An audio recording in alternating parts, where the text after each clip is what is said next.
સુરતમાં વાતાવરણમાં પલટો આવ્યો છે। વહેલી સવારથી જ વાદળછાયું વાતાવરણ જોવા મળ્યું। શહેરના કતારગામ, અમરોલી, ભટાર સહિત અનેક વિસ્તારમાં ઝરમર વરસાદ વરસ્યો હતો।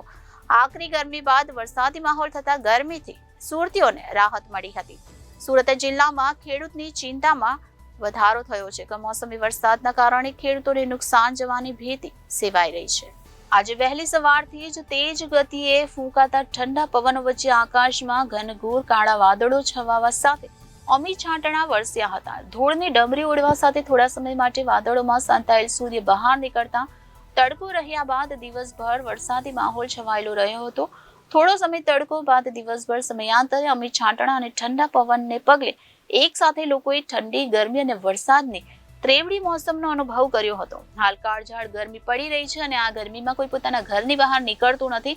ઘરમાં સૌ કોઈ પુરાઈને રહે છે। ગરમીમાં ઘણા લોકો વોટર પાર્કની મજા માણવા ઉપડી પડે છે, પરંતુ ત્વચા દઝાડતી ગરમીમાં વરસાદ વરસે તો મજા પડી જાય ને।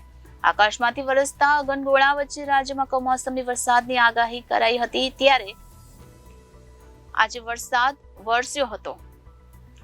હવામાન વિભાગે ગુજરાતમાં 5 દિવસ 42 ડિગ્રી તાપમાન રહેવાની આગાહી કરી હતી, તો બીજી તરફ આજે સવારથી સુરત સહિત દક્ષિણ ગુજરાતમાં ધીમી ધારે વરસાદ પડી રહ્યો હતો। રસ્તાઓ પર વરસાદી પાણી વહી રહ્યા હતા। ભર ઉનાળે દક્ષિણ ગુજરાતમાં ઠંડક પ્રસરી જતા લોકોએ ગરમીમાંથી રાહતનો શ્વાસ લીધો છે, પરંતુ હાલ કેરીનો પાક પણ તૈયાર થઈ ચૂક્યો છે, ત્યારે કમોસમી વરસાદથી માઠી બેસી ગઈ છે। માવઠાને કારણે કેરી પકવતા ખેડૂતોમાં ચિંતા છે કે હાથમાં આવેલો કોળિયો માવઠાથી છીનવાઈ ન જાય। ત્યારે સુરતમાં પણ વાતાવરણમાં પલટો આવ્યો હતો। વહેલી સવારથી જ વાદળછાયું વાતાવરણ છવાયું હતું અને શહેરના કતારગામ, અમરોલી, ભટાર સહિત અનેક વિસ્તારમાં ઝરમર વરસાદ વરસ્યો હતો। આકરી ગરમી બાદ વરસાદી માહોલ થતા ગરમીથી રાહત મળી હતી અને વાતાવરણમાં ઠંડક પ્રસરી હતી, પરંતુ સુરત જિલ્લામાં ખેડૂતોની ચિંતામાં પણ વધારો થયો છે। કમોસમી વરસાદના કારણે ખેડૂતોને નુકસાન જવાની ભીતિ સેવાઈ રહી છે।